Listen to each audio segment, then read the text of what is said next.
ज्योत्सना जी और उनके पति जीवन की सारी जिम्मेदारियां पूरी कर चुके थे। पैसे की कोई कमी नहीं थी, तो घूमना फिरना भी लगा रहता था। अरे बेटी के घर जाकर तो मजा ही आ गया, लेकिन विदेश से अच्छा तो देश ही लगता है। अब मन को चैन मिला। अरे लेकिन वहां की औरतें देखिए, कितनी फिट, स्मार्ट और चमकती हुई। आदत से तो बाज नहीं आओगे आप। अरे मजाक कर रहा हूँ यार। अच्छा मैं जरा बाजार होकर आता हूँ। पति बाजार जाता है, जहां उसे एक अजीब सी दुकान दिखाई देती है। अरे ये क्या बात हुई? अंदर आओ 50 के, बाहर निकलो 40 के। हम आपकी 10 साल उम्र कम करते हैं। अरे ऐसा क्या करते हैं भला? जरा अंदर जाकर ही देख लेता हूँ। अंदर एक सुंदर सी लड़की खड़ी होती है। सुंदरी जी, ये क्या दुकान है? जरा जादू हम पर भी तो चला दीजिए। यस सर, आपको हमारी एग्जीक्यूटिव एक डेमो के लिए अंदर ले जाएगी। आप अंदर जाएंगी तो आप खुद ब खुद समझ जाएंगी। पति अंदर जाता है, जहां सेल्स गर्ल मिलकर पति को नकली बाल, नकली दांत, रंग बिरंगी कपड़े के साथ रंगीन चश्मा लगा देती है। देखिए, अब खुद को शीशे पे देखिए और बताइए सर। हाय दयो, ऐसे तो मैं किसी हीरो से कम नहीं लग रहा। दे दो, सारा सामान पैक कर दो। पति खुशी खुशी वहां से निकल जाता है। घर आकर वो सारा सामान छुपा देता है। फिर अगली शाम, सुनो मैं वॉक पर जा रहा हूँ। इस वक्त? अरे नाती पोतों को वीडियो कॉल करके बात तो कर लो। अब हाँ, आकर करता हूँ ना, पक्का पक्का। पति बाहर जाकर सारा मेकअप करता है और मार्केट में घूमता है, जहां उसे एक स्मार्ट सी महिला दिखती है। क्या आपको मुझसे कोई काम है? नहीं नहीं, आप तो बहुत हैंडसम हैं। थैंक्स। वैसे आप भी कम नहीं है। वैसे क्या उम्र होगी आपकी? लगता कितने का हूँ?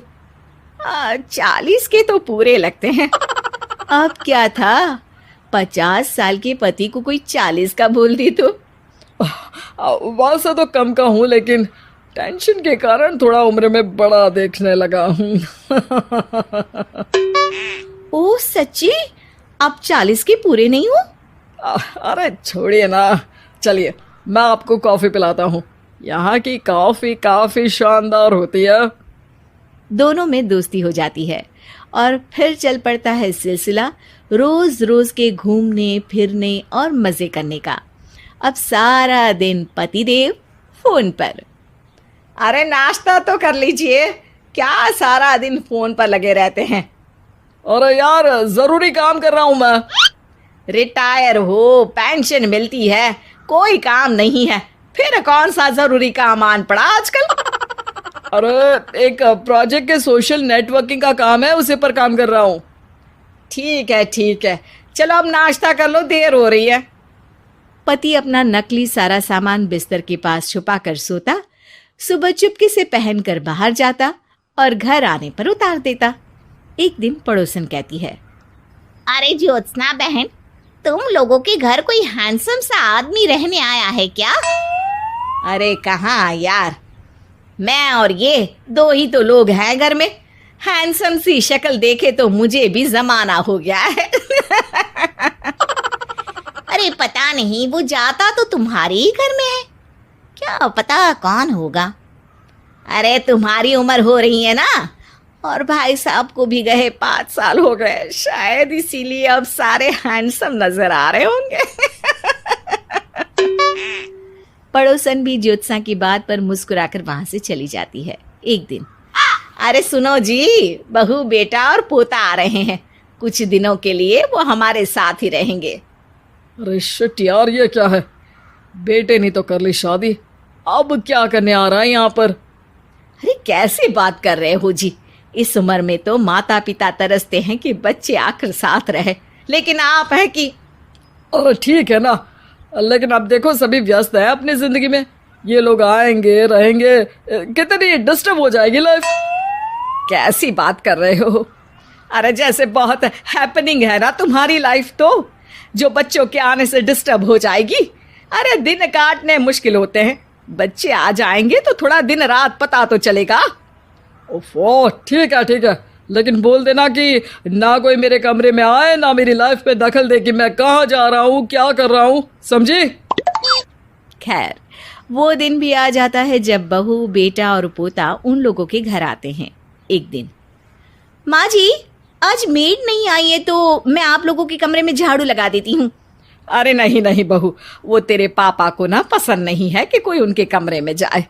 तू छोड़ ना, मैं खुद ही लगा दूंगी। सास को समझ में नहीं आता कि आखिर उसके पति ने किसी को कमरे में जाने से मना क्यों कर रखा है।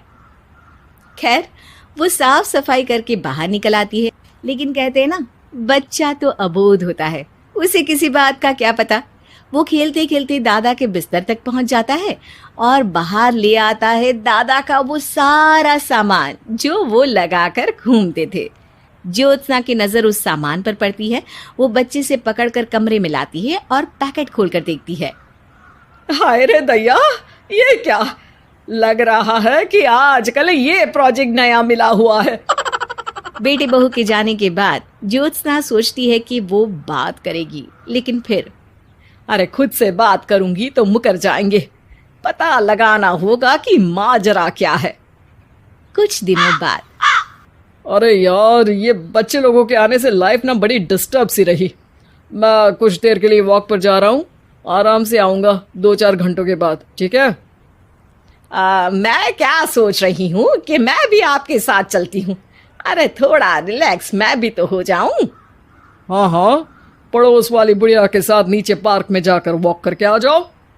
अच्छा जी, तुम कार से लॉन्ग ड्राइव के मजे लो और मैं पड़ोस की बुढ़िया के साथ। पति नहीं मानता और अपना पैकेट और कार लेकर निकल जाता है। रास्ते से वो उस महिला मित्र को फोन करता है। हाय ब्यूटीफुल, मैं कुछ दिनों के लिए आउट ऑफ कंट्री था, आज आ गया तो सोचा तुमसे मिल लूं। हाँ, क्यों नहीं, क्लब में आ जाओ।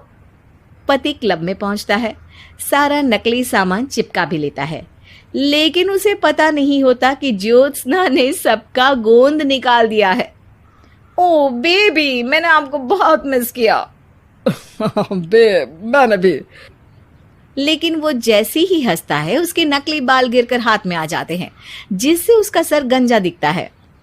ओ ये क्या? तभी उसका दांत भी हाथ में आ जाता है और ज्योत्सना के पति का सारा बुढ़ापा उसकी दोस्त के सामने आ जाता है। हे भगवान, अंकल जी, कौन है आप? क्या ऐसी बात कर रही हो अंकल? मैं तो तुम्हारा दोस्त हूँ। अरे पर हो तो अंकल ही ना। नकली दांत, नकली बाल और क्या क्या नकली है। पति को गुस्सा आ जाता है।